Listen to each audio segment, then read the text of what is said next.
अध्याय 9 विजयनगर और बहमनी काल तथा पुर्तगालियों का आगमन लगभग 1350 से 1565।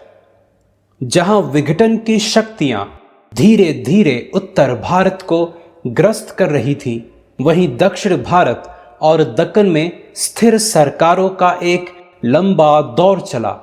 भारत के विंध्याचल से दक्षिण भूभाग पर 200 वर्षों से अधिक समय तक विजयनगर और बहमनी साम्राज्यों का वर्चस्व रहा। उन्होंने न सिर्फ शानदार राजधानियों और नगरों को बसाया और उन्हें अनेक भव्य भवनों से सजाया तथा कला और साहित्य को आगे बढ़ाया, बल्कि कानून और व्यवस्था का भी ध्यान रखा। वाणिज्य एवं दस्तकारियों का विकास भी हुआ। इस दौर का अंत 15वीं सदी के अंतिम भाग में बहमनी साम्राज्य के विघटन तथा 50 वर्ष से अधिक समय बाद बन्नी हट्टी के युद्ध में 1565 में पराजय के बाद विजयनगर साम्राज्य के विघटन के साथ हुआ। इस बीच पहले तो दक्षिणी भारत में पुर्तगालियों के आगमन के कारण और भारतीय सागरों पर उनके वर्चस्व जमाने की कोशिशों के कारण, और दूसरे उत्तर भारत में मुगलों के आगमन के कारण भारत का परिदृश्य ही बदल गया। मुगलों के आगमन के साथ उत्तर भारत के एकीकरण के एक और दौर के लिए जमीन तैयार हुई तथा भू आधारित एशियाई शक्तियों और समुद्र पर वर्चस्व रखने वाली यूरोपीय शक्तियों के बीच टकराव का एक लंबा दौर शुरू हुआ। विजयनगर साम्राज्य की स्थापना और बहमनी साम्राज्य के साथ टकराव। विजयनगर साम्राज्य की स्थापना हरिहर और बुक्का ने की, जो 5 भाइयों के परिवार के अंग थे। एक कथा के अनुसार वे पहले तो वारंगल के काकीतेयो के सामंत रहे और फिर आधुनिक कर्नाटक में स्थित कंपली राज्य में मंत्री रहे। एक मुस्लिम विद्रोही को शरण देने के कारण जब कंपली को मोहम्मद तुगलक ने रौंद डाला, तब ये दोनों भाई कैद हुए। उन्होंने इस्लाम अपनाया और विद्रोहों से निपटने के लिए वहां नियुक्त किए गए। मदुरै का मुस्लिम सूबेदार पहले ही अपने को स्वतंत्र घोषित कर चुका था तथा मैसूर का होयसला शासक और वारंगल का शासक भी स्वतंत्र होने का प्रयत्न कर रहे थे। शीघ्र ही हरिहर और बुक्का ने अपने नए मालिकों को और उनके धर्म को त्याग दिया। अपने गुरु विद्यारण्य के निर्देश पर वे फिर से हिंदू धर्म में शामिल किए गए और उन्होंने विजयनगर को अपनी राजधानी बनाया। कुछ आधुनिक विद्वान इस्लाम में दीक्षा की इस कथा को स्वीकार नहीं करते, बल्कि उनकी गिनती कर्नाटक के उन नायकों में करते हैं जिन्होंने तुर्क शासन के खिलाफ विद्रोह किया। हरिहर के राज तिलक को 1336 की घटना बताया जाता है। पहले तो मैसूर के होयसला शासक और मदुरै के सुल्तान दोनों से इस नए राज्य को टकराना पड़ा। मदुरै का सुल्तान बहुत महत्वाकांक्षी था। उसने होयसला शासक को हराया तथा बर्बर ढंग से उसे मार डाला। होयसला राज्य के विघटन का लाभ उठाकर हरिहर और बुक्का ने अपने रजवाड़े को फैला लिया। 1346 तक पूरा होयसला राज्य विजयनगर के शासकों के हाथों में आ चुका था। इस संघर्ष में हरिहर और बुक्का की सहायता उनके भाइयों और संबंधियों ने की, जिन्होंने विजित प्रदेशों का प्रशासन संभाल लिया। इस तरह विजयनगर साम्राज्य आरंभ में एक तरह का सहकारी राज्य व्यवस्था था। 1356 में बुक्का अपने भाई की मौत के बाद विजयनगर की गद्दी पर बैठा और 1377 तक शासन करता रहा। विजयनगर साम्राज्य की बढ़ती शक्ति के चलते दक्षिण में और उत्तर में भी अनेक शक्तियों के साथ उसका टकराव हुआ। दक्षिण में मदुरै के सुल्तान उसके प्रमुख प्रतिद्वंदी थे। विजयनगर और मदुरै के सुल्तानों का संघर्ष लगभग 4 दशकों तक चला। 1377 तक मदुरै की सल्तनत का सफाया हो चुका था। इस समय रामेश्वरम तक पूरा दक्षिण भारत विजयनगर साम्राज्य में शामिल था। इसमें तमिल प्रदेश तथा चेरो के प्रदेश यानी केरल भी शामिल थे। लेकिन उत्तर में विजयनगर का सामना बहमनी साम्राज्य के रूप में एक शक्तिशाली शत्रु से हुआ। बहमनी साम्राज्य 1347 में अस्तित्व में आया। एक अफगान दुस्साहसी अलाउद्दीन हसन उसका संस्थापक था। वह गंगू नामक एक ब्राह्मण की सेवा में रहकर ऊपर उठा था और इसलिए हसन गंगू भी कहलाता था। सत्ता संभालने के बाद उसने अलाउद्दीन हसन बहमन शाह की उपाधि ग्रहण की। कहते हैं कि वह अपने को ईरान के एक अर्ध पौराणिक नायक बहमन शाह का वंशज बतलाता था, लेकिन फिरिश्ता द्वारा दर्ज एक लोक कथा के अनुसार बहमन शाह नाम धारण करने का उद्देश्य अपने ब्राह्मण संरक्षक के प्रति श्रद्धा दिखाना था।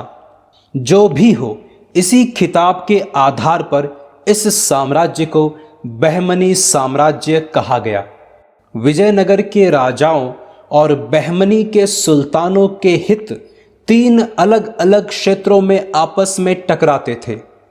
तुंगभद्रा के दोआब में, कृष्णा गोदावरी के कछार में और मराठवाड़ा प्रदेश में। तुंगभद्रा का दोआब कृष्णा और तुंगभद्रा नदियों के बीच का क्षेत्र था और इसका क्षेत्रफल 30,000 वर्ग मील था। अपनी संपदा और आर्थिक संसाधनों के कारण यह पहले पश्चिमी चालुक्यों और चोलों के बीच तथा बाद में यादवों और होयसलों के बीच टकराव का कारण रह चुका था। कृष्णा गोदावरी की वादी बहुत उपजाऊ थी तथा इसके अनेक बंदरगाह इस क्षेत्र के विदेशी व्यापार को नियंत्रित करते थे। इस वादी पर अधिकार पाने के संघर्ष को अक्सर तुंगभद्रा दोआब के संघर्ष से जोड़ा गया है।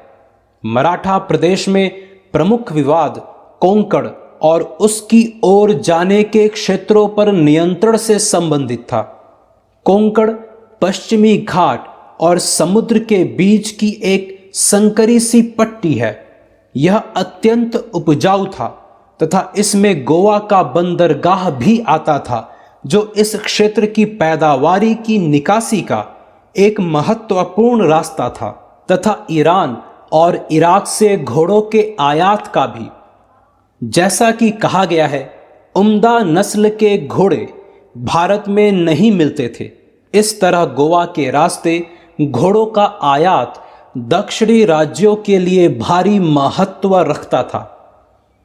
विजयनगर और बहमनी साम्राज्यों के टकराव लगभग नियमित घटना थे और ये तब तक जारी रहे जब तक ये साम्राज्य बने रहें। इन सैनिक टकरावों के कारण विवादित क्षेत्रों और पड़ोस के क्षेत्रों में भारी तबाही मचती थी तथा जान माल की अच्छी खासी हानि होती थी। दोनों पक्ष गांवों एवं नगरों को रौंदते और जलाते थे। स्त्रियों, पुरुषों और बच्चों को कैद करके गुलामों की तरह बेचते थे तथा दूसरी बहुत सी बर्बरताएं करते थे। उदाहरण के लिए 1367 में बुक्का प्रथम ने विवादित तुंगभद्रा दोआब में मुदकल किले पर हमला किया तो उसने एक आदमी को छोड़ पूरी छावनी को मौत के घाट उतार दिया।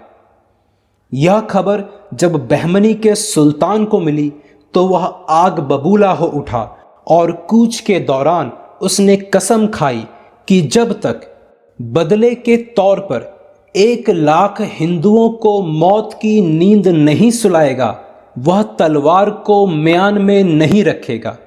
उसने बरसाती मौसम और विजयनगर की सेनाओं के प्रतिरोध के बावजूद तुंगभद्रा को पार किया। यह पहला अवसर था जब किसी बहमनी सुल्तान ने स्वयं विजयनगर के क्षेत्र में कदम रखा हो। युद्ध में विजयनगर का राजा हारा और भागकर जंगलों में चला गया। इस जंग के दौरान हमें दोनों पक्षों द्वारा पहली बार तोपों के इस्तेमाल की बात सुनाई पड़ती है। बहमनी सुल्तान की विजय का श्रेय उसके बेहतर तोप खाने और अधिक कारगर सवार सेना को जाता है। यह युद्ध महीनों तक खींचा, पर बहमनी सुल्तान न तो राजा को पकड़ सका, न उसकी राजधानी पर कब्जा जमा सका। इस बीच पुरुषों, स्त्रियों और बच्चों का बड़ी संख्या में वध जारी रहा। अंततः दोनों पक्ष निढाल हो गए और उन्होंने संधि करने का निर्णय किया। इस संधि से पुरानी स्थिति बहाल हुई और दोआब दोनों के बीच बांट दिया गया। इससे भी महत्वपूर्ण बात यह तय हुई कि चूंकि दोनों राज्य लंबे समय तक पड़ोसी रहेंगे, इसलिए बेहतर यही होगा कि युद्ध के दौरान बेरहमी न बरती जाए। इसलिए निश्चय हुआ कि आगे के युद्धों में असहाय और निहत्थे निवासियों का वध न किया जाए। यह समझौता पूरी तरह लागू तो नहीं हुआ, पर इसके कारण दक्षिण भारत के युद्धों में निर्मम जनसंहार की घटनाओं में कमी आई। मदुरै की सल्तनत को समाप्त करके दक्षिण भारत में अपनी स्थिति मजबूत बनाने के बाद विजयनगर साम्राज्य ने हरिहर द्वितीय के काल यानी 1377 से 1404 में पूर्वी तट की ओर प्रसार की नीति का आरंभ किया। इस क्षेत्र में अनेक रजवाड़े थे, जिनमें सबसे उल्लेखनीय कृष्णा गोदावरी कछार के ऊपरी भाग में रेड्डी तथा निचले भाग में वारंगल के शासक थे। उत्तर में उड़ीसा के शासकों और बहमनी सुल्तानों की भी इस क्षेत्र में दिलचस्पी थी। हालांकि दिल्ली के खिलाफ संघर्ष में वारंगल के शासक ने हसन गंगू की सहायता की थी, लेकिन हसन के उत्तराधिकारी ने वारंगल पर हमला करके कौलस के दुर्ग और गोलकुंडा के पहाड़ी किले पर कब्जा कर लिया। विजयनगर का राजा दक्षिण में इतना व्यस्त था कि वह हस्तक्षेप न कर सका। बहमनी सुल्तान ने गोलकुंडा को अपनी सीमा करार दिया और वादा किया कि वह या उसके उत्तराधिकारी वारंगल में अब आगे अतिक्रमण नहीं करेंगे। इस समझौते को पक्का करने के लिए वारंगल के शासक ने बहमनी सुल्तान को एक मोती माणिक जड़ा तख्त भेंट किया। कहते हैं कि इसे मूलतः मुहम्मद तुगलक को पेश करने के लिए बनवाया गया था। बहमनी सुल्तान और वारंगल का समझौता 50 वर्षों से अधिक समय तक जारी रहा तथा यह तुंगभद्रा के दोआब पर कब्जा करने में विजयनगर की असमर्थता का या इस क्षेत्र में बहमनी आक्रमण को रोकने वाला प्रमुख कारण था। मध्यकालीन लेखकों ने विजयनगर और बहमनी के युद्धों का बहुत विस्तार से वर्णन किया है, पर उनका हमारे लिए कोई अधिक ऐतिहासिक महत्व नहीं है। दोनों पक्षों की स्थिति कमोबेश अपरिवर्तित रही तथा युद्ध का पलड़ा कभी एक ओर तो कभी दूसरे की ओर झुकता रहा। बहमनी वारंगल गठजोड़ के सामने भी हरिहर द्वितीय ने अपनी स्थिति बनाए रखी। बहमनी साम्राज्य से पश्चिम में स्थित बेलगाम और गोवा छीनना उसकी सबसे बड़ी सफलता थी। उसने उत्तरी श्रीलंका में भी एक मुहिम भेजी। अनिश्चितता के एक काल के बाद देवराय प्रथम 1404 से 1422 हरिहर द्वितीय की मृत्यु के बाद सिंहासनारूढ़ हुआ। उसके शासन के आरंभ काल में तुंगभद्रा दोआब को लेकर फिर युद्ध हुआ। वह बहमनी सुल्तान फिरोज शाह के हाथों हारा और उसे हर जाने के रूप में 10 लाख हुण, मोती माणिक और हाथी देने पड़े। सभी भावी विवादों से बचने के लिए उसे सुल्तान से अपनी बेटी ब्याहने तथा दहेज में दोआब में स्थित बांकापुर देने का वादा भी करना पड़ा। भारी तामझाम के साथ इस विवाह का जश्न मनाया गया। विवाह के लिए फिरोज शाह बहमनी जब विजयनगर के पास पहुंचा तो देवराय नगर से बाहर आकर भारी शानो शौकत के दिखावे के बीच उससे मिला। नगर के द्वार से महल तक, जो 10 किलोमीटर की दूरी पर था, सड़क पर जरी, मखमल, साटन और दूसरे कीमती कपड़े बिछाए गए थे। दोनों राजा नगर के चौक से घोड़ों पर सवार होकर साथ चले।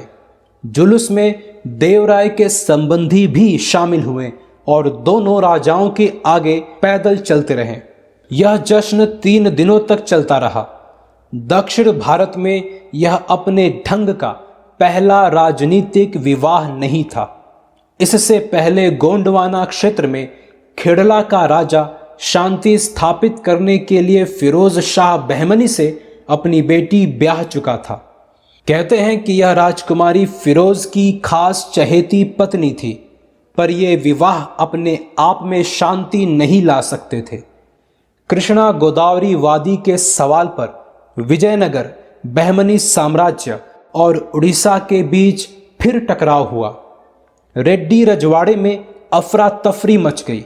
उसके बंटवारे के मकसद से देवराय ने वारंगल के साथ गठजोड़ कर लिया। वारंगल का बहमनी साम्राज्य का साथ छोड़ने से दक्कन में शक्ति संतुलन बदल गया। देवराय फिरोज शाह बहमनी को करारी मात देने और कृष्णा नदी के मुहाने तक पूरे रेड्डी क्षेत्र को हथियाने में सफल रहा। देवराय प्रथम ने शांतिकालीन कलाओं की उपेक्षा नहीं की। उसने तुंगभद्रा पर एक बांध बनवाया ताकि जल की कमी दूर करने के लिए नगर में नहरें ला सके। इससे पास के खेतों की सिंचाई भी होने लगी, क्योंकि कहा गया है कि इन नहरों के कारण उसकी आय में 3,50,000 परादों की वृद्धि हुई। सिंचाई के लिए उसने हरिद्र नदी पर भी एक बांध बनवाया। कुछ अफरा तफरी के बाद विजयनगर की गद्दी पर देवराय द्वितीय 1425 से 1466 बैठा, जिसे इस वंश का सबसे महान शासक समझा जाता है। अपनी सेना को मजबूत बनाने के लिए उसने उसका पुनर्गठन किया और उसमें दिल्ली सल्तनत की सेनाओं की अनेक विशेषताओं को शामिल किया। फिरिश्ता के अनुसार देवराय द्वितीय को लगता था कि अधिक दमदार घोड़े और घुड़सवार तीरंदाजों की भारी संख्या बहमनी सेना की श्रेष्ठता के कारण है। इसलिए उसने 2000 मुसलमान भर्ती किए, उन्हें जागीरें दी तथा अपने सभी हिंदू सैनिकों और अधिकारियों को उनसे घोड़े पर सवार होकर तीर चलाने की कला सीखने को कहा। विजयनगर सेना में मुसलमानों की भर्ती कोई नई बात नहीं थी। कहते हैं कि देवराय प्रथम की सेना में भी 10,000 मुसलमान थे। फिरिश्ता का कथन है कि देवराय द्वितीय ने 80,000 घुड़सवारों और 2 लाख पियादों के अलावा तीर चलाने में कुशल 60,000 हिंदू भी जमा कर लिए।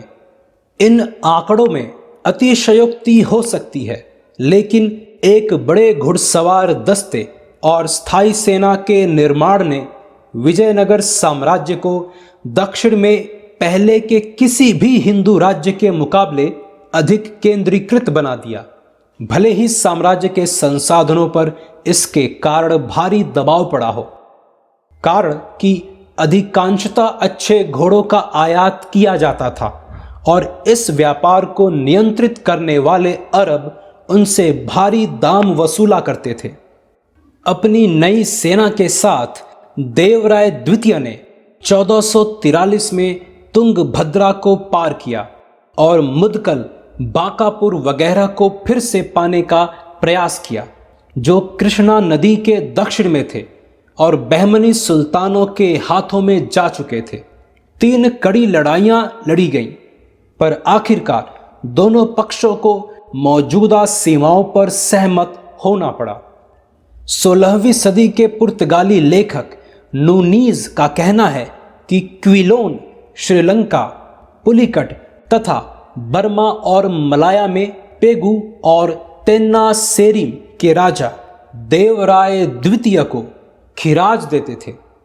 विजयनगर के शासक समुद्र में क्या इतने शक्तिशाली थे कि पेगु और तेन्नासेरीम से नियमित रूप से खिराज वसूल सके? इसमें संदेह है। कहने का आशय शायद यह रहा हो कि इन देशों के शासक विजयनगर के संपर्क में थे तथा उसकी सदिच्छा पाने के लिए उसे उपहार और दूत भेजते रहते थे। श्रीलंका पर अनेक आक्रमण अवश्य हुए। एक मजबूत नौसेना के बिना यह संभव नहीं था।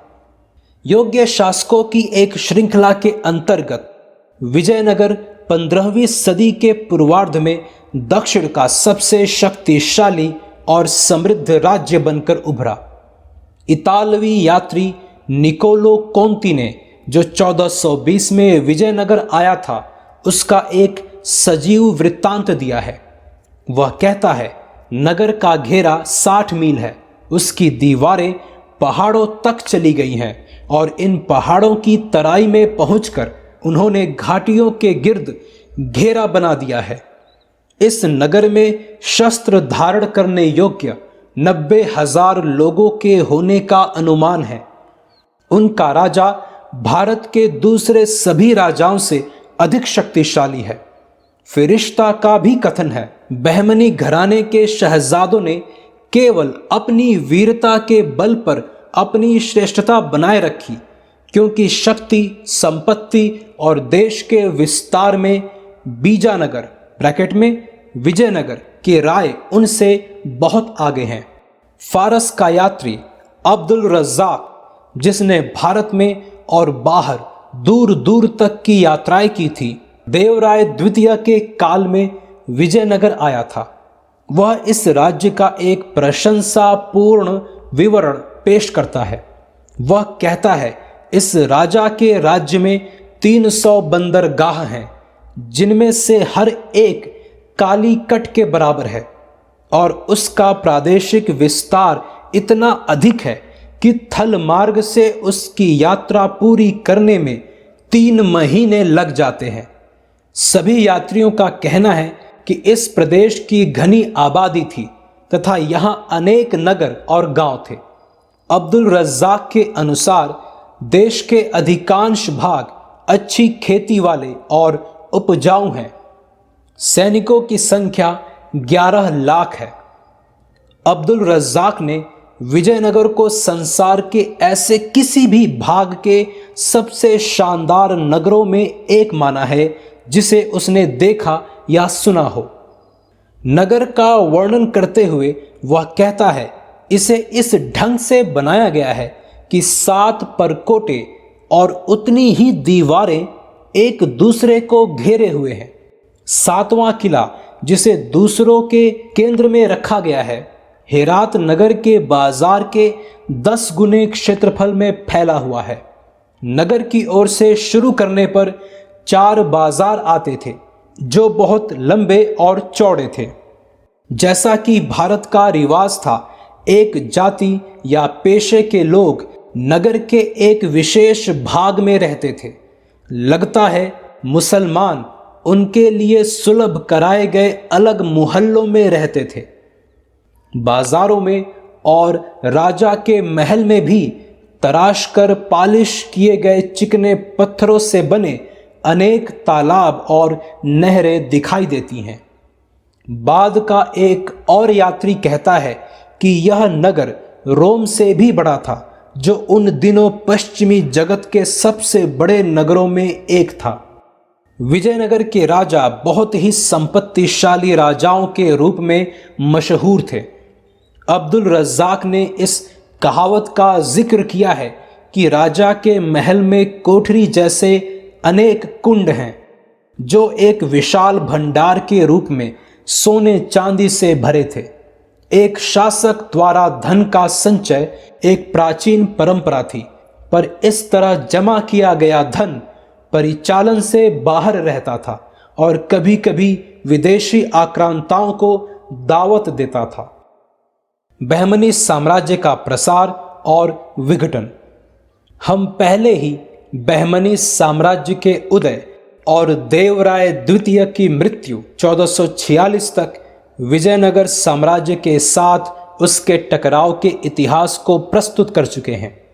इस काल में बहमनी साम्राज्य का सबसे उल्लेखनीय व्यक्ति फिरोज शाह बहमनी 1397 से 1422 था।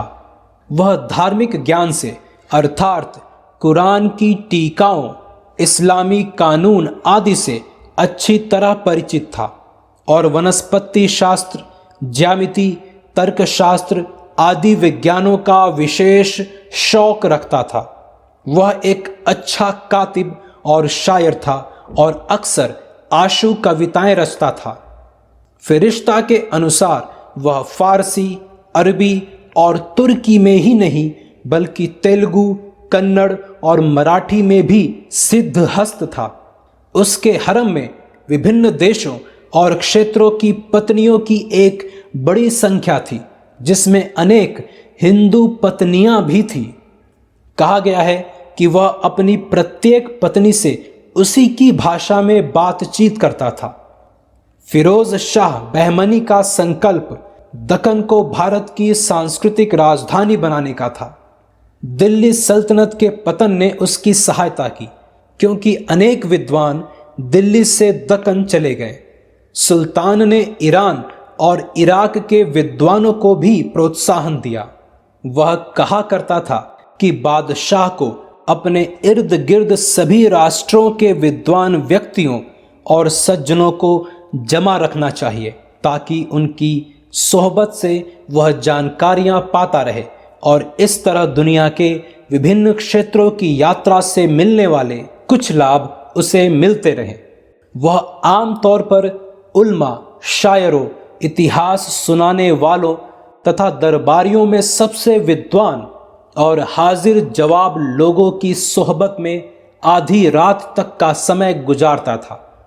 उसने ओल्ड टेस्टामेंट और न्यू टेस्टामेंट दोनों पढ़ रखा था और वह सभी धर्मों के मूल तत्वों का सम्मान करता था। उसे फिरिश्ता ने एक सच्चा मुसलमान कहा है, जिसकी अकेली कमजोरी यह थी कि वह शराब पीने और संगीत सुनने का शौकीन था। प्रशासन में बड़े पैमाने पर हिंदुओं की भर्ती फिरोज शाह बहमनी का सबसे महत्वपूर्ण कदम था। कहते हैं कि उसी के समय से प्रशासन पर और खासकर राजस्व प्रशासन पर दक्कनी ब्राह्मण छा गए। यह दक्कनी हिंदू विदेशियों के आने से पड़ने वाले प्रभावों को प्रति संतुलित भी करते थे। फिरोज शाह बहमनी खगोलिकी को प्रोत्साहन देता था और उसने दौलताबाद के पास एक वैधशाला बनवाई थी। उसने अपने राज्य के प्रमुख बंदरगाहों चौल और दाभोल पर काफी ध्यान दिया, जहां फारस की खाड़ी और लाल सागर से व्यापारी जहाज आते थे और दुनिया के सभी हिस्सों से विलासिता की वस्तुएं लाते थे। खेड़ला के गोंड राजा नरसिंह राय को हराकर फिरोज बहमनी ने बरार की ओर बहमनी साम्राज्य का प्रसार आरंभ किया। राय ने उसे 5 हाथी, 50 मन सोना और 50 मन चांदी उपहार में दिए। राय की एक बेटी भी फिरोज से ब्याही गई। खेड़ला नरसिंह को लौटाकर उसे साम्राज्य का एक अमीर बना लिया गया तथा उसे राजसी परिधान खिलअत दिया गया, जिसमें जरी की कढ़ाई वाली एक टोपी भी शामिल थी। देवराय प्रथम की बेटी से फिरोज शाह बहमनी के विवाह का तथा बाद में विजयनगर के खिलाफ उसके युद्धों का उल्लेख हम कर चुके हैं। लेकिन कृष्णा गोदावरी वादी पर वर्चस्व का संघर्ष जारी रहा। 1419 में बहमनी साम्राज्य को एक धक्का लगा जब, जैसा कि कहा जा चुका है, देवराय प्रथम के हाथों फिरोज शाह बहमनी पराजित हुआ। इस हार से फिरोज की स्थिति कमजोर हो गई और उसे अपने भाई अहमद शाह प्रथम के पक्ष में सत्ता छोड़नी पड़ी, जिसे प्रसिद्ध सूफी संत गेसु दराज के संपर्क में रहने के कारण वली यानी संत कहा जाता था। अहमद शाह ने दक्षिण भारत में पूर्वी समुद्र तट पर वर्चस्व के लिए संघर्ष जारी रखा। वह यह नहीं भूल सका कि पिछली 2 लड़ाइयों में, जिनमें बहमनी सुल्तान हारा था, वारंगल ने विजयनगर का साथ दिया था। बदला लेने के लिए उसने वारंगल पर हमला किया, उसके राजा को एक लड़ाई में हराकर मार डाला और उसके अधिकांश क्षेत्रों का अधिग्रहण कर लिया। नवविजित क्षेत्रों पर अपने शासन को दृढ़ बनाने के लिए वह अपनी राजधानी को गुलबर्गा से बीदर ले गया। उसके बाद उसने मालवा, गोंडवाना और कोंकण की ओर अपनी दृष्टि घुमाई। महमूद गांवा बहमनी साम्राज्य के हाथ में वारंगल के आने से दक्षिण भारत में शक्ति संतुलन बदल गया। बहमनी साम्राज्य का क्रमशः प्रसार हुआ तथा महमूद गांवा के प्रधानमंत्रित्व में वह शक्ति और क्षेत्रीय विस्तार की ऊंचाइयों तक पहुंच गया। महमूद गांवा का आरंभिक जीवन अज्ञात है। वह जन्म से ईरानी और आरंभ में एक व्यापारी था। उसका सुल्तान से परिचय हुआ और जल्द ही वह उसका प्रिय पात्र बन गया। उसे मलिक उल तुज्जार की उपाधि दी गई। जल्द ही वह पेशवा यानी प्रधानमंत्री बन गया। राज्य के मामलों पर लगभग 20 वर्षों तक महमूद गांवा छाया रहा। उसने पूरब में और अधिक कब्जा करके बहमनी साम्राज्य का विस्तार किया। विजयनगर के क्षेत्र में दूर कांची तक किए गए एक हमले ने बहमनी हथियारों की शक्ति को दर्शाया, लेकिन दाभोल और गोवा समेत पश्चिमी समुद्र तटों को रौंद देना महमूद गांवा का प्रमुख सैन्य योगदान था। इन बंदरगाहों के हाथ से निकल जाने से विजयनगर को भारी धक्का लगा। गोवा और दाभोल पर बहमनी राज्य के नियंत्रण के कारण ईरान, इराक आदि के साथ उसका विदेश व्यापार और बढ़ा। आंतरिक व्यापार और विनिर्माण में भी वृद्धि हुई। महमूद गांवा ने साम्राज्य की उत्तरी सीमाओं को भी स्थिर करने की कोशिश की।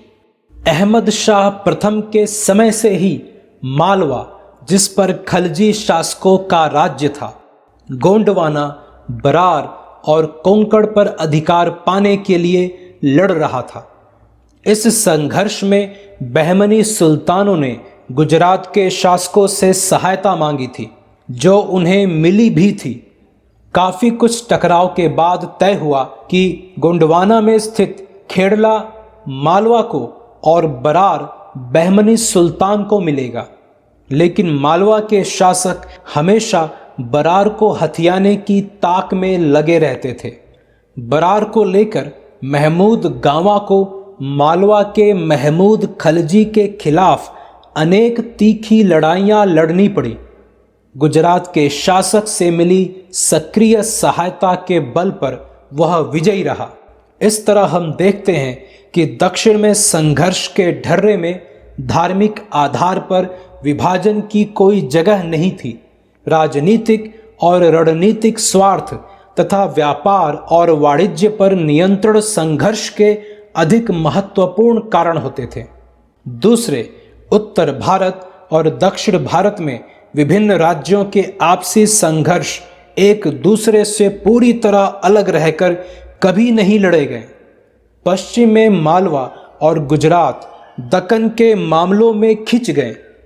पूरब में उड़ीसा बंगाल के साथ संघर्षरत था तथा व्यापारिक दृष्टि से समृद्ध कोरोमंडल तट पर भी लालच की दृष्टि डाल रहा था।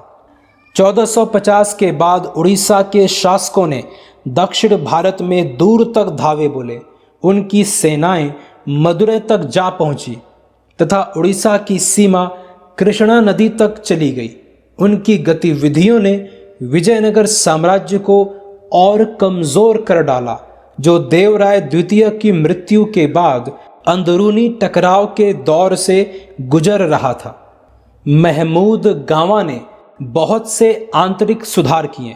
उसने साम्राज्य को 8 प्रांतों यानी तरफों में बांटा। हर तरफ का शासन एक तरफदार चलाता था। हर अमीर के वेतन और दायित्व तय किए गए। 500 घोड़ों का एक दस्ता रखने के लिए एक अमीर को 1 लाख हुड़ प्रति वर्ष का वेतन मिलता था। वेतन नकद या जागीर के रूप में दिया जा सकता था।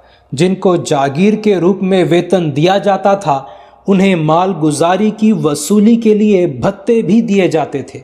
हर प्रांत यानी तरफ में सुल्तान के खर्च के लिए भूभाग विदिन ब्रैकेट खालिसा अलग रखा गया था। भूमि को मापने यानी पैमाइश के तथा हर किसान के लिए राज्य को देय राशि तय करने का प्रयत्न किया गया। महमूद गावा कला का महान संरक्षक था। उसने राजधानी बीदर में एक शानदार मदरसा बनवाया। रंगीन खपरेलों से सुसज्जित यह इमारत 3 मंजिल ऊंची थी तथा इसमें 1000 अध्यापक और छात्र रह सकते थे। उनको मुफ्त भोजन और वस्त्र दिया जाता था। इस काल के सबसे प्रसिद्ध कुछ विद्वान ईरान और इराक से इस मदरसे में महमूद गावा की प्रेरणा से आए थे। अमीरों यानी कुलीनों का आपसी टकराव बहमनी साम्राज्य के सामने मौजूद सबसे दुरूह समस्याओं में से एक था। ये अमीर पुराने और नए में या दक्कनी और विदेशी यानी आफाकी या गरीब में विभाजित थे। एक नवागंतुक के रूप में महमूद गावा को दक्कनियों का भरोसा जीतने के लिए लोहे के चने चबाने पड़े। हालांकि उसने मेल मिलाप की व्यापक नीति अपनाई, पर दरबार में गुटों की लड़ाई बंद नहीं हुई। उसके विरोधी नौजवान सुल्तान के कान भरने में कामयाब रहे और उसने 1482 में गावा को मरवा डाला। उस समय महमूद गावा 70 साल का था। गुटों का टकराव अब और भी तीखा हो गया। विभिन्न तरफदार स्वतंत्र हो गए। जल्द ही बहमनी साम्राज्य 5 राज्यों में बट गया। गोलकुंडा, बीजापुर, अहमदनगर, बरार और बीदर। इनमें से अहमदनगर, बीजापुर और गोलकुंडा के राज्यों ने 17वीं सदी में मुगल साम्राज्य में शामिल किए जाने तक दक्कन की राजनीति में अग्रणी भूमिका निभाई। बहमनी साम्राज्य ने उत्तर और दक्षिण के बीच एक सांस्कृतिक सेतु का काम किया। इस तरह विकसित होने वाली संस्कृति की अपनी विशेषताएं थी, जो उत्तर भारतीय संस्कृति से अलग थी। उत्तराधिकारी राज्यों ने इन सांस्कृतिक परंपराओं को जारी रखा और उन्होंने इस काल में मुगल संस्कृति के विकास को भी प्रभावित किया। विजयनगर साम्राज्य का चरमोत्कर्ष और विघटन। जैसा कि कहा गया है, देवराज द्वितीय की मृत्यु 1446 के बाद विजयनगर साम्राज्य में अफरा तफरी रही। चूंकि विजयनगर में ज्येष्ठ पुत्र के उत्तराधिकार का नियम स्थापित नहीं हुआ था, अतः गद्दी के विभिन्न दावेदारों के बीच गृह युद्धों का एक सिलसिला चल पड़ा। इस प्रक्रिया में अनेक जागीरदार स्वतंत्र हो गए, मंत्रीगण बहुत शक्तिशाली हो गए तथा जनता को काफी कष्ट पहुंचाते हुए उनसे जबरन उपहार और भारी कर वसूल करने लगे। राय की सत्ता कर्नाटक तक और पश्चिमी आंध्र के कुछ भागों तक सिमट कर रह गई। शासकगण मौज मस्ती में खोए थे और राज्य के मामलों की उपेक्षा कर रहे थे। कुछ समय बाद मंत्री सालुआ ने गद्दी हड़प ली इस तरह पहले वाला राजवंश समाप्त हो गया। सालुआ ने कानून और व्यवस्था को बहाल किया और एक नए राजवंश की स्थापना की। जल्द ही इस राजवंश का भी अंत हो गया। अंततः कृष्णदेव ने एक नया राजवंश, जिसे तुलुवा राजवंश कहते हैं, का आरंभ किया। कृष्णदेव राय 1509 से 30 इस राजवंश का सबसे महान व्यक्ति था। कुछ इतिहासकार उसे विजयनगर के सभी शासकों में सबसे महान मानते हैं। कृष्णदेव राय को न सिर्फ कानून और व्यवस्था को बहाल करना पड़ा, बल्कि विजयनगर के पुराने विरोधियों से भी निपटना पड़ा, अर्थात बहमनी साम्राज्य के उत्तराधिकारी राज्यों से और उड़ीसा राज्य से, जिसने विजयनगर के अनेक इलाके हड़प लिए थे। साथ ही इसे पुर्तगालियों का सामना भी करना पड़ा, जिनकी शक्ति धीरे धीरे बढ़ रही थी। वे आर्थिक और राजनीतिक रियायतें पाने के लिए समुद्र पर अपने नियंत्रण का उपयोग तटीय क्षेत्रों में विजयनगर के छोटे छोटे अधीन राज्यों को डराने धमकाने के लिए कर रहे थे। उन्होंने बीजापुर से गोवा वापस पाने में राय की सहायता का वचन देकर और उसे घोड़ों की आपूर्ति का एकाधिकार देकर उसको तटस्थ रखने का प्रयास भी किया था। 7 वर्षों तक चली युद्धों की एक श्रृंखला में कृष्णदेव राय ने पहले उड़ीसा के शासक को कृष्णा नदी के सभी क्षेत्र विजयनगर को वापस सौंपने पर मजबूर कर दिया। इस तरह स्वयं को मजबूत बनाकर उसने तुंगभद्रा के दोआब पर नियंत्रण का पुराना संघर्ष फिर से आरंभ कर दिया। कृष्णदेव ने टकराव के लिए भारी तैयारियां की। उसने रायचूर और मुदगल को रौंदकर दुश्मनी का आरंभ किया। इसके बाद हुई लड़ाई में बीजापुर का शासक 1570 में पूरी तरह हारा। उसे कृष्णा नदी के पार धकेल दिया गया और वह मुश्किल से जान बचाकर भागा। पश्चिम में विजयनगर की सेनाएं बेलगाम जा पहुंची। उन्होंने बीजापुर पर कब्जा करके अनेक दिनों तक उसे लूटा और संधि होने से पहले गुलबर्गा को नष्ट कर दिया। इस तरह कृष्णदेव के काल में विजयनगर दक्षिण की सबसे बड़ी सैन्य शक्ति बनकर उभरा। लेकिन पुरानी शत्रुताओं को फिर से उभारने की उत्सुकता में दक्षिण शक्तियों ने पुर्तगालियों के उदय से अपने लिए और अपने व्यापार के लिए उत्पन्न हो रहे खतरों की अधिकतर उपेक्षा की। चोल और विजयनगर के कुछ आरंभिक शासकों के विपरीत कृष्णदेव राय ने लगता है नौसेना के विकास पर कम ही ध्यान दिया। इस काल में विजयनगर की दशा का बहुत से विदेशी यात्रियों ने वर्णन किया है। इटली के पेस ने, जिसने कृष्णदेव के दरबार में अनेक वर्ष गुजारे थे, उसके व्यक्तित्व का प्रशंसापूर्ण वर्णन किया है। लेकिन वह यह भी कहता है, वह एक महान शासक और अत्यंत न्यायप्रिय व्यक्ति है, पर एकाएक क्रोध के दौरों का शिकार हो जाता है। वह अपनी प्रजा का ध्यान रखता था तथा उसके कल्याण के प्रति उसकी फिक्र किस्से कहानियों का विषय बन चुकी है। उसने तुंगभद्रा के दोआब से तमाम नायकों को बाहर करके और उसे प्रत्यक्ष प्रशासन में लाकर एक अधिक केंद्रीकृत प्रशासन खड़ा करने का प्रयास किया था। कृष्णदेव एक महान निर्माता भी था।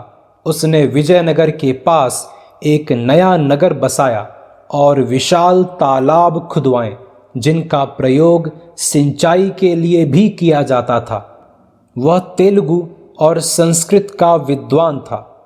उसकी अनेक रचनाओं में तेलुगु में राज व्यवस्था पर एक ग्रंथ और संस्कृत में एक नाटक ही आज उपलब्ध है। उसके शासन में तेलुगु साहित्य का एक नया युग आरंभ हुआ, जब संस्कृत रचनाओं की नकल की जगह स्वतंत्र रचनाओं ने ले ली। उसने तेलुगु, कन्नड़ और तमिल कवियों को एक समान संरक्षण दिया। बारबोसा, पेस और नुनीज जैसे विदेशी यात्रियों ने उसके कुशल प्रशासन तथा उसके काल में साम्राज्य की समृद्धि की चर्चा की है। विजयनगर के शासकों को हिंदू धर्म का महान संरक्षक माना जाता है। उनकी देखरेख में बड़ी संख्या में मंदिर, विद्यालय और मठ बनाए गए। इस काल में मंदिरों के ढांचे और गठन में काफ़ी विस्तार आया। खंभों वाले पंडाल, मंडप और दूसरे गौड़ ढांचे जोड़कर पुराने मंदिरों के आकार को फैलाया गया। कृष्णदेव के साम्राज्य में जो व्यापक सहिष्णुता पाई जाती थी, उसके बारे में बारबोसा कहता है, राजा इतनी स्वतंत्रता देता है कि चाहे ईसाई हो या यहूदी, हबशी हो या विधर्मी, हर व्यक्ति अपनी इच्छा अनुसार आ जा सकता है और अपने धर्म के अनुसार जीवन व्यतीत कर सकता है। उसे इसके लिए किसी प्रकार की नाराज़गी नहीं झेलनी पड़ती है और न उसके बारे में यह जानकारी हासिल करने की कोशिश की जाती है। बारबोसा ने कृष्णदेवराय के साम्राज्य में व्याप्त न्याय और समता के लिए उसकी प्रशंसा भी की है। 1530 में कृष्णदेव की मृत्यु के बाद उसके संबंधियों में उत्तराधिकार का संघर्ष चल पड़ा, क्योंकि उसके सभी बेटे अवयस्क थे। अंततः 1543 में सदाशिव राय गद्दी पर बैठा और 1567 तक उसने शासन किया, लेकिन वास्तविक शक्ति एक त्रिमूर्ति के हाथों में थी, जिसमें अग्रणी व्यक्ति राम राजा था। राम राजा विभिन्न मुस्लिम शक्तियों को एक दूसरे से लड़ाने में सफल रहा। उसने पुर्तगालियों से एक व्यापारिक संधि की, जिसके अनुसार बीजापुर के शासकों को घोड़ों की आपूर्ति रोक दी गई। युद्धों की एक श्रृंखला में उसने बीजापुर के शासक को पूरी तरह हराया तथा गोलकुंडा और अहमदनगर को भी अपमानजनक मातें दी। लगता है कि इन तीन शक्तियों के बीच विजयनगर के अनुकूल एक शक्ति संतुलन बनाए रखने से अधिक राम राजा का कोई उद्देश्य भी नहीं था।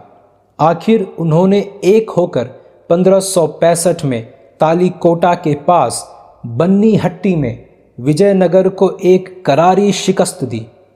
इसे तालीकोटा की लड़ाई या राक्षस तंगड़ी की लड़ाई भी कहते हैं। राम राजा घिर गया, कैद किया गया और तुरंत मार डाला गया। कहते हैं कि इस युद्ध के दौरान 1 लाख हिंदू मारे गए। विजयनगर को पूरी तरह लूटकर खंडहर बना दिया गया। बन्नी हट्टी की लड़ाई को सामान्यतः विजयनगर के महायुग का अंत माना जाता है। यूं तो यह राज्य जैसे तैसे लगभग 100 वर्षों तक घिसटता रहा, पर उसका क्षेत्र लगातार घटता गया। दक्षिण भारत के राजनीतिक मामलों में राय अब किसी गिनती में नहीं रहा। विजयनगर के शासकों में राजत्व की धारणा बहुत ऊंची थी। राज्य व्यवस्था पर अपनी पुस्तक में कृष्णदेवराय राजा को सलाह देता है कि जो कुछ तुम देखो या सुनो, उसे उपेक्षित किए बिना बहुत सावधानी के साथ और अपनी क्षमता के अनुसार तुम्हें यानी सज्जनों की रक्षा और दुर्जनों को दंड देने के काम पर ध्यान देना चाहिए। उसने राजा को अपनी प्रजा से हल्का कर वसूलने की सलाह दी है। विजयनगर साम्राज्य में राजा को सलाह एक मंत्री परिषद देती थी, जिसमें साम्राज्य के बड़े कुलीन शामिल होते थे। साम्राज्य को राज्यों या मंडलम ब्रैकेट में प्रांतों में बांटा गया था। उसके नीचे नाडु विदिन ब्रैकेट जिले, स्थल ब्रैकेट में उप जिले और ग्राम विदिन ब्रैकेट गांव होते थे। ग्रामीण स्वशासन की चोल परंपराएं विजयनगर साम्राज्य में काफ़ी कमज़ोर हुई। पुश्तैनी नायक पद के विकास ने उनकी स्वतंत्रता और पहल को सीमित किया। आरंभ में राजकुमार प्रांतों के अधिपति होते थे। बाद में अधीनस्थ शासक परिवारों के सदस्यों और कुलीनों को प्रांतपति बनाया जाने लगा। इन प्रांतपतियों को काफ़ी स्वायत्तता प्राप्त थी। वे अपने दरबार लगाते, अपने अधिकारी नियुक्त करते और सेनाएं रखते थे। उन्हें अपने सिक्के जारी करने की अनुमति थी, हालांकि ये छोटे मूल्यों के ही होते थे। एक प्रांतपति का कोई नियमित कार्यकाल नहीं होता था। उसका कार्यकाल उसकी योग्यता और शक्ति पर निर्भर होता था। प्रांतपति को नए कर लगाने या पुराने कर समाप्त करने का अधिकार था। हर प्रांतपति केंद्र सरकार को सैनिकों और धन के रूप में एक निश्चित योगदान देता था। अनुमान लगाया गया है कि जहां साम्राज्य की आय 1,20,00,000 पराडो थी, वहीं केंद्र सरकार को उसका आधा भाग ही मिलता था। विजयनगर साम्राज्य में ऐसे अनेक क्षेत्र थे जो अधीन शासकों के अंतर्गत थे, अर्थात जो युद्धों में हारे पर उनके राज्य उन्हें वापस कर दिए गए। केंद्र प्रशासित एक बहुत बड़े क्षेत्र में राजा सैन्य सरदारों को निश्चित राजस्व वाले आमरम ब्रैकेट में क्षेत्र देता था। ये सरदार पलैयागर ब्रैकेट में पालेगार या नायक कहलाते थे। उन्हें राज्य की सेवा के लिए निश्चित संख्या में पियादे सैनिक, घोड़े और हाथी रखने पड़ते थे। नायकों या पालेगारों को केंद्रीय कोष में एक निश्चित राशि भी जमा करानी पड़ती थी। ये बहुत शक्तिशाली लोग थे और कभी कभी सरकार के लिए उनको नियंत्रित करना मुश्किल हो जाता था। विजयनगर साम्राज्य की इन अंदरूनी कमजोरियों का भी बन्नी हट्टी के युद्ध में उसकी हार और बाद में उसके विघटन में हाथ रहा था। उसके बाद अनेक नायक तो स्वतंत्र ही हो गए, जैसे तंजावुर और मदुरै के। विजयनगर साम्राज्य में किसानों की आर्थिक दशा पर इतिहासकार एक मत नहीं है, क्योंकि अधिकांश यात्रियों को ग्रामीण जीवन का बहुत कम ज्ञान था और इसलिए वे बहुत चलताऊ ढंग से उसके बारे में बातें करते थे। सामान्यतः ऐसा माना जा सकता है कि जनता का आर्थिक जीवन कमोबेश अपरिवर्तित रहा। उनके घर अधिकतर फूस के और छोटे दरवाजों वाले होते थे। आमतौर पर वे नंगे पैर चलते और कमर से ऊपर शायद ही कुछ पहनते थे। उच्च वर्गों के लोग कभी कभी कीमती जूते पहनते और सरों पर रेशमी पगड़ियां बांधते थे, पर कमर से ऊपर अपने आप को नहीं ढकते थे। जनता के सभी वर्ग आभूषणों के शौकीन थे तथा उन्हें अपने कानों, अपने गलों और अपनी बाहों आदि में पहनते थे। किसानों को फसल का कितना भाग देना पड़ता था, इसके बारे में हमें बहुत कम ज्ञान है। एक अभिलेख के अनुसार करों की दरें इस प्रकार थी।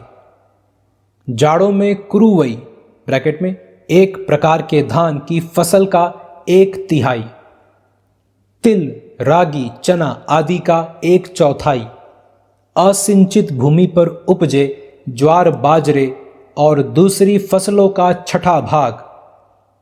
इस तरह फसल के प्रकार, मिट्टी, सिंचाई की विधि आदि के अनुसार दर अलग अलग थी। भूकर के अलावा दूसरे बहुत से कर भी थे, जैसे संपत्ति कर, फसल की बिक्री कर, व्यवसाय कर ब्रैकेट में आपातकाल में, सेना के लिए योगदान, विवाह कर आदि। 16वीं सदी का यात्री निकितीन कहता है, धरती लोगों से भरी पड़ी है पर गांवों के लोग बहुत बदहाल हैं, जबकि कुलीन अत्यंत समृद्ध हैं और विलासिता का सुख लूटते हैं। विजयनगर साम्राज्य में नगरीय जीवन का विकास हुआ और व्यापार फला फूला। नगर बढ़े और अनेक तो मंदिरों के इर्द गिर्द बढ़े। मंदिर बहुत बड़े बड़े थे तथा उन्हें यात्रियों को प्रसाद बांटने, प्रभु के भोग, पुजारियों आदि के लिए खाद्य पदार्थों एवं अन्य वस्तुओं की आवश्यकता पड़ती थी। ये मंदिर समृद्ध थे तथा आंतरिक और विदेशी दोनों प्रकार के व्यापार में भी भाग लेते थे। विजयनगर शासन में नगरों की अच्छी खासी वृद्धि हुई और नगरीकरण हुआ। अनेक इतिहासकार इसी अर्थ में विजयनगर साम्राज्य के काल को पुरानी से नई अर्थव्यवस्था में संक्रमण का काल मानते हैं। पुर्तगालियों का आगमन। 1498 में वास्को द गामा 2 जहाज लेकर कालीकट में उतरा। उनके चालक गुजराती थे जिन्होंने अफ्रीकी तट से कालीकट ब्रैकेट में कोझिकोडे तक इन जहाज़ों को रास्ता दिखाया था। इसे प्रायः एक नए चरण का आरंभ माना गया है जब समुद्र का नियंत्रण यूरोप वालों के हाथों में चला गया। भारतीय व्यापार और व्यापारियों को धक्का लगा और अंततः यूरोप वाले भारत और अधिकांश पड़ोसी देशों पर अपना उपनिवेशी शासन और प्रभुत्व स्थापित करने में सफल रहे। लेकिन इस तस्वीर के सही होने के बारे में पश्चिमी और भारतीय विद्वानों दोनों ने गहरी शंका व्यक्त की है, खास तौर से द्वितीय विश्व युद्ध के उपरांत और इस भूभाग के देशों पर यूरोपीय राजनीतिक शासन की समाप्ति के बाद यह शंका जोरदार रूप से जाहिर की जा रही है। भारतीय समाज, अर्थव्यवस्था और राजनीति पर पुर्तगालियों के प्रभाव का आकलन करने से पहले हम उन कारणों की छानबीन करेंगे जो पुर्तगालियों को भारत ले आए। मोटे तौर पर कहें तो पुर्तगाली ऐसे समय में भारत आए जब यूरोप में दलदलों की सुखाई और जंगलों की कटाई, सुधरे हुए हल के प्रचलन और एक अधिक वैज्ञानिक फसल चक्र के कारण मवेशी की संख्या और मांस की आपूर्ति बढ़ रही थी और यूरोपीय अर्थव्यवस्था तेजी से सुधर रही थी। अर्थव्यवस्था की यह मजबूती नगरों के उदय तथा आंतरिक और बाह्य व्यापार दोनों की वृद्धि में प्रतिबिंबित हो रही थी। रोमन काल से ही पूर्वी वस्तुओं की भारी मांग चली आ रही थी। इनमें चीन का रेशम तथा भारत और दक्षिण पूर्व एशिया के मसाले और जड़ी बूटियां शामिल थे। आर्थिक पुनरुत्थान के साथ इन सब चीज़ों की मांग बढ़ी, खासकर काली मिर्च और मसालों की, जिनकी आवश्यकता मांस को स्वादिष्ट बनाने के लिए पड़ती थी। चारे की कमी के कारण जाड़ों में अनेक मवेशी मार दिए जाते थे और उनके मांस को नमक लगाकर रख दिया जाता था। भारत व दक्षिण पूर्व एशिया से काली मिर्च स्थल मार्ग तथा अंशतः समुद्र मार्ग से लीवेंट, मिस्र और काला सागर के बंदरगाहों तक लाई जाती थी। 15वीं सदी के आरंभिक भाग में उस्मानी तुर्कों की सत्ता के उदय के बाद ये सभी क्षेत्र तुर्कों के नियंत्रण में आ गए। उन्होंने 1453 में कुस्तुनतुनिया पर और बाद में सीरिया और मिस्र पर भी अधिकार कर लिया। तुर्क व्यापार के विरोधी नहीं थे, पर काली मिर्च पर उनका लगभग एकाधिकार लाजमी तौर पर यूरोप वालों के हित के खिलाफ पड़ता था। यूरोप वालों को पूर्वी यूरोप में तुर्क शक्ति के प्रसार ने चौकन्ना कर दिया तथा तुर्क नौसेना के विकास ने भी, जिसने पूर्वी भूमध्य सागर को तुर्कों की झील बनाकर रख दिया था। वेनिस और जेनोवा, जो पूर्वी वस्तुओं के व्यापार में सबसे आगे थे, इतने छोटे थे कि तुर्कों के आगे ठहर नहीं सकते थे। खासकर वेनिस ने तो जल्द ही तुर्कों से समझौता कर लिया। इसलिए तुर्क खतरे के खिलाफ जंग का परचम भूमध्य सागर के पश्चिमी भाग की शक्तियों अर्थात स्पेन और पुर्तगाल ने बुलंद किया। उनकी सहायता उत्तरी यूरोप वालों ने धन जन देकर की तथा जेनोवा वालों ने, जो वेनिस के प्रतियोगी थे, जहाज और तकनीकी ज्ञान देकर। भारत के लिए एक सीधे समुद्री मार्ग की खोज अकेले पुर्तगालियों ने नहीं बल्कि इन सभी लोगों ने शुरू की। इस तरह समुद्र मार्गी खोजों का एक नया दौर शुरू हुआ। इनमें जेनोवा वासी क्रिस्टोफर कोलंबस के द्वारा अमेरिका की खोज भी शामिल है। यह बल्कि पुनर्खोज थी, क्योंकि उससे पहले उत्तर से नॉर्स यानी नॉर्वे वासी वहां पहुंच चुके थे और बेरिंग जलडमरू मध्य पार करके रेड इंडियन भी। पुर्तगाली शासक डोम हेनरी, जिसे आमतौर पर नाविक हेनरी कहा जाता है, के काम को इसी संदर्भ में देखा जाना चाहिए। 1418 के बाद डोम हेनरी अफ्रीका के पश्चिमी तट की खोज के लिए हर साल 2 या 3 जहाज भेजा करता था और भारत के समुद्र मार्ग की तलाश के लिए भी। उसके 2 उद्देश्य थे। पहला, समृद्ध पूर्वी व्यापार से तुर्कों को और अपने यूरोपीय प्रतियोगियों को बाहर करना, खासकर वेनिस वालों को। दूसरा, अफ्रीका और एशिया के हबशियों को ईसाइयत के दायरे में लाकर तुर्कों और अरबों की बढ़ती ताकत का सामना करना। इन दोनों उद्देश्यों के लिए प्रयास बराबर जारी रहे। वास्तव में वे एक दूसरे को औचित्य प्रदान करते और बल पहुंचाते थे। 1453 में पोप ने इसे एक बुल यानी धर्मादेश जारी करके अपना समर्थन दिया, जिसमें उसने पुर्तगाल को अफ्रीका में स्थित केप नोर से भारत तक खोजी गई तमाम भूमियों को हमेशा के लिए इस शर्त पर दे दिया कि इन देशों की जनता को ईसाइयत के दायरे में लाया जाएगा। 1488 में बार्थोलोम्यू दियाज ने केप ऑफ गुड होप का चक्कर लगाया तथा यूरोप और भारत के बीच सीधे व्यापार संबंध का आधार डाल दिया।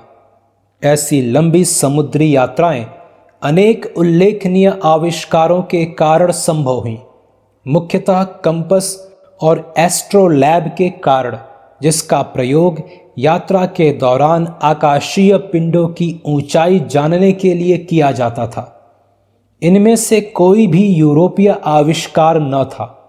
नाविकों का कंपस यानी दिशा सूचक यंत्र चीनियों को अनेक सदी पहले से ज्ञात था, पर इसका अधिक उपयोग नहीं किया गया था। लेकिन अरब, भारतीय और दूसरे लोग एस्ट्रोलैब का व्यापक उपयोग कर रहे थे। यह एक यूनानी आविष्कार था, पर अरबों ने इसमें भारी सुधार किया था। यूरोपीय जहाज उन दिनों एशियाई समुद्रों में चल रहे जहाज़ों जैसे चीनी जंक से श्रेष्ठ नहीं थे। यूरोप वालों का साहस और उद्यम की भावना निश्चित ही नई बात थी। इस भावना को 13वीं सदी से ही व्यापार और वाणिज्य के पुनरुत्थान और उद्यम से जोड़ा गया है, जिसके कारण यूरोपीय राज्यों के बीच तीखी शत्रुता पैदा हुई थी। उतनी ही महत्वपूर्ण वह नई बौद्धिक उथल पुथल थी जिसे पुनर्जागरण कहते हैं। पुनर्जागरण धर्म ग्रंथों या चर्च को बुद्धिमत्ता का आधार बनाने के बजाय स्वतंत्र अन्वेषण की भावना का सूचक था। इन विकास क्रमों के कारण बारूद, छपाई, दूरबीन आदि अन्य विदेशी, अरब और चीनी आविष्कारों को भी तेजी से आत्मसात किया गया, फैलाया और सुधारा गया। धातु कर्म के विकास के कारण बेहतर किस्म की बंदूकें बनने लगी। अपने जहाज पर गुजराती चालक साथ लेकर वास्को द गामा 1498 में कालीकट पहुंचा। वहां बसे अरब सौदागरों के शक्तिशाली समूह ने उसका विरोध किया पर जमोरिन ने, जो एक हिंदू राजा था, पुर्तगालियों का स्वागत किया तथा उन्हें काली मिर्च, जड़ी बूटियां आदि अपने साथ ले जाने की अनुमति दे दी। पुर्तगाल में गामा की लाई वस्तुओं की कीमत पूरे अभियान की लागत की 60 गुनी आंकी गई। इसके बावजूद भारत और यूरोप के बीच सीधा व्यापार धीमे ही बढ़ा। इसका एक कारण पुर्तगाल सरकार का एकाधिकार था। आरंभ से ही पुर्तगाली शासक पूर्वी व्यापार से न सिर्फ यूरोप और एशिया के प्रतियोगी राष्ट्रों को बल्कि निजी पुर्तगाली व्यापारियों को भी बाहर रखकर उसे शाही एकाधिकार बनाने के लिए कमर कसे हुए थे। पुर्तगालियों की बढ़ती शक्ति से चौकन्ना होकर मिस्र के सुल्तान ने एक बेड़ा तैयार किया और उसे भारत की ओर भेजा।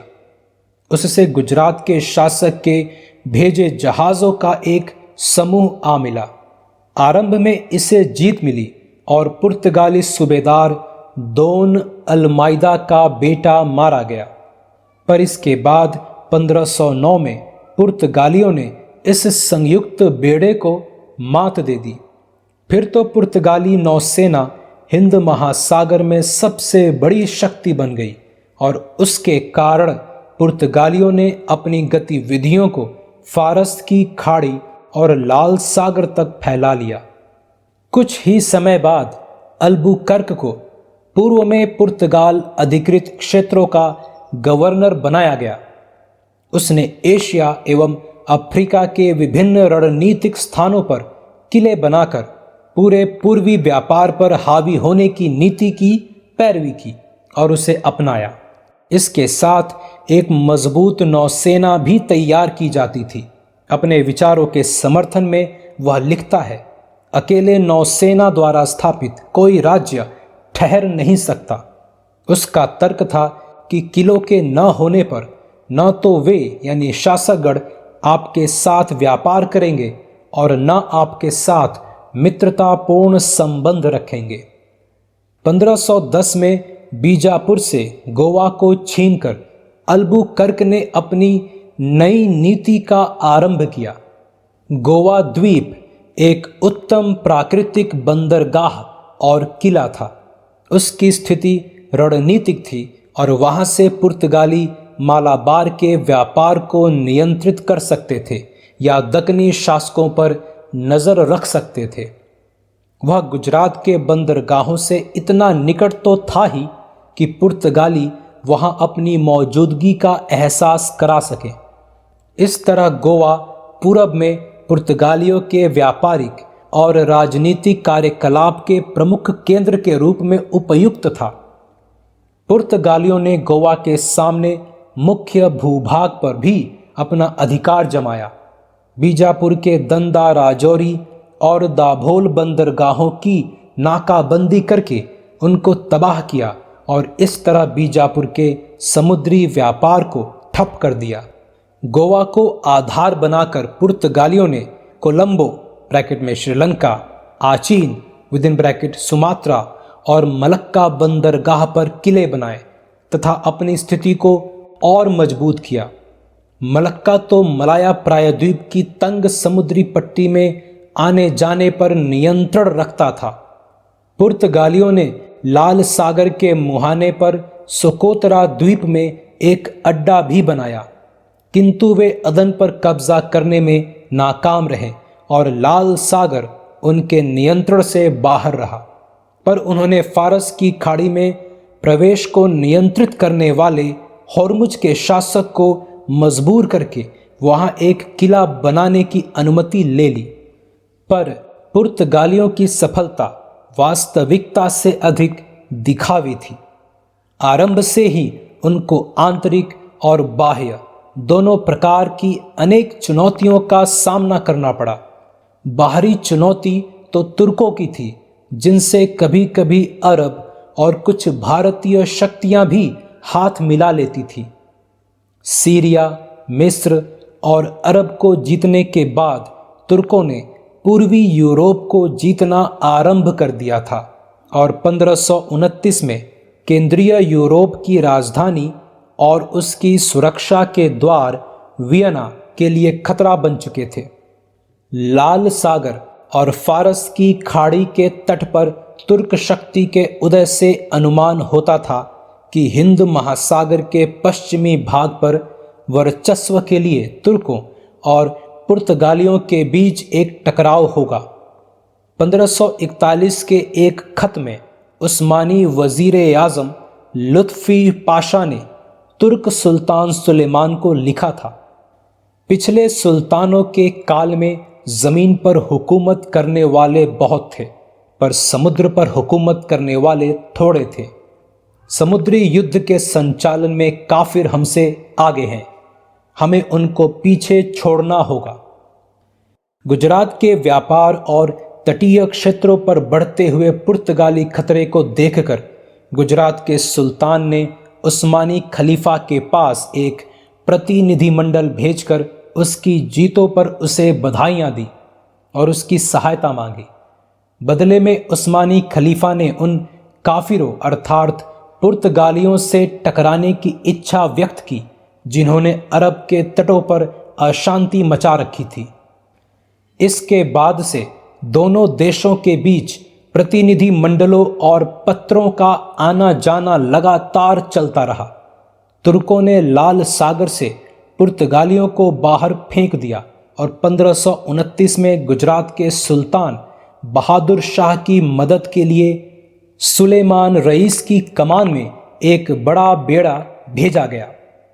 बहादुर शाह ने उनका खूब स्वागत किया तथा 2 तुर्क अधिकारियों को भारतीय नाम देकर उन्हें क्रमशः सूरत और दीव का सूबेदार बना दिया। इन दोनों में रूमी खान ने आगे चलकर उस्ताद तोपची के रूप में बहुत नाम कमाया। 1531 में स्थानीय अधिकारियों से साठ गांठ करके पुर्तगालियों ने दमन और दीव पर हमला किया, पर उस्मानी कमांडर रूमी खान ने हमले को नाकाम बना दिया। लेकिन समुद्र तट पर और नीचे की ओर चौल में पुर्तगालियों ने एक किला बना ही लिया। गुजरात तुर्क गठजोड़ के मजबूत होने से पहले गुजरात के लिए एक और बड़ा खतरा मुगलों की ओर से पैदा हो गया। हुमायूं ने गुजरात पर हमला किया। बहादुर शाह ने बेसीन द्वीप पुर्तगालियों को दे दिया।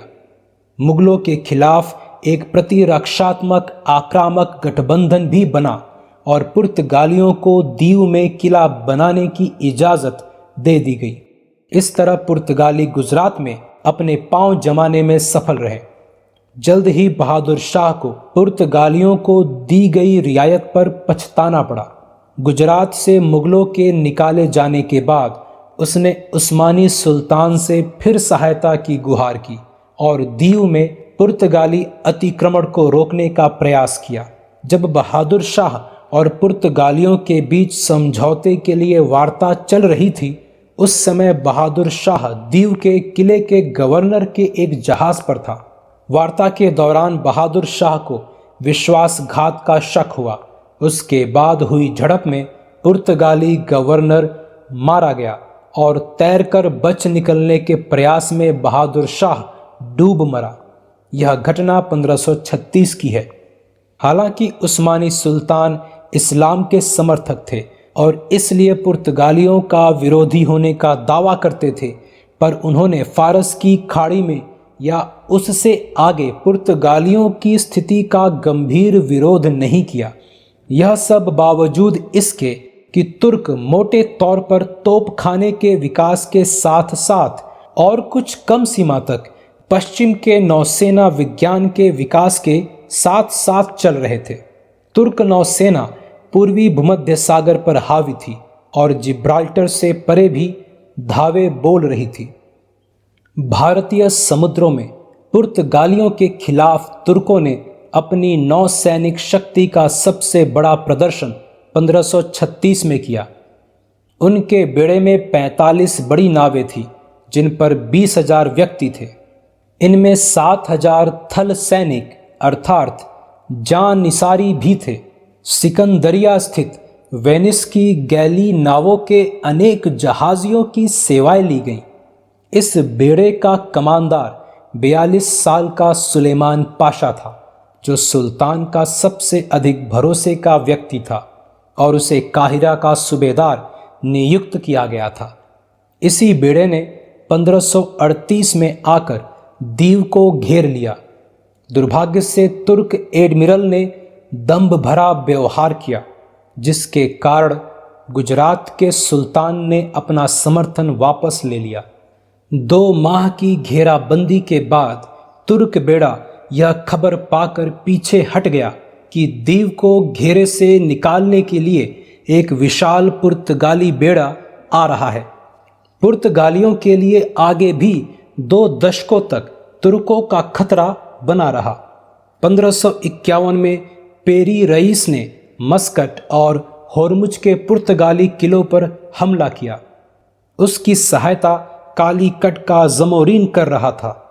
इस बीच दमन के शासक से दमन छीनकर पुर्तगालियों ने अपनी स्थिति मजबूत बना ली थी। आखिरी उस्मानी अभियान 1554 में अली रईस के नेतृत्व में भेजा गया। इन अभियानों की असफलता के कारण अंततः तुर्कों का रवैया बदल गया।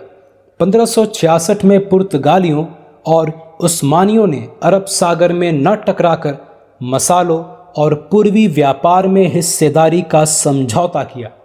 उस्मानी फिर एक बार यूरोप पर ध्यान देने लगे।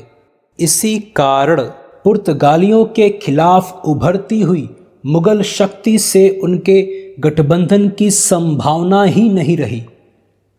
भारतीय व्यापार, समाज और राजनीति पर पुर्तगाली प्रभाव। आरंभ से ही पुर्तगाली हिंद महासागर के विशाल क्षेत्र की पर्याप्त निगरानी नहीं कर सके और न ही वहां व्यापार और व्यापारियों को नियंत्रित कर सके। उन्होंने केवल यह करने का प्रयास किया कि कुछ वस्तुओं पर अपना एकाधिकार बना सके और कुछ पर कर वसूल करे। इस प्रकार काली मिर्च, हथियारों, गोला बारूद और जंगी घोड़ों के व्यापार पर शाही एकाधिकार घोषित कर दिया गया। इन वस्तुओं का व्यापार करने की इजाज़त किसी भी राष्ट्र को नहीं थी, गैर सरकारी पुर्तगाली व्यापारियों को भी नहीं। दूसरी वस्तुओं के व्यापार में लगे जहाज़ों को पुर्तगाली अधिकारियों से परमिट लेना पड़ता था। पुर्तगालियों ने पूरब या अफ्रीका की ओर जाने वाले तमाम जहाज़ों को मजबूर करने की कोशिश की कि वे गोवा होकर जाएं और वहां सीमा शुल्क अदा करें। इन नियमों को लागू करने के लिए पुर्तगालियों ने मनमाने ढंग से अपने को यह अधिकार दे डाला कि वे ऐसे जहाज़ों की तलाशी ले सकते हैं जिनके प्रतिबंधित व्यापार में लगे होने का उन्हें संदेह हो। तलाशी देने से मना करने वाले जहाज़ को लूट का माल समझकर उसे डुबोया या पकड़ा जा सकता था और उस पर मौजूद स्त्री पुरुषों को गुलाम बनाया जा सकता था। इसके कारण बहुत से टकराव हुए। पुर्तगालियों को जल्द ही पता चल गया कि एशियाई समुद्रों में मुक्त व्यापार की प्रथा और परंपरा से एकदम उल्टे तौर तरीके अपनाने से उनको समुद्र में जितना लाभ मिल रहा था, स्थल पर उससे अधिक की हानि हो रही थी।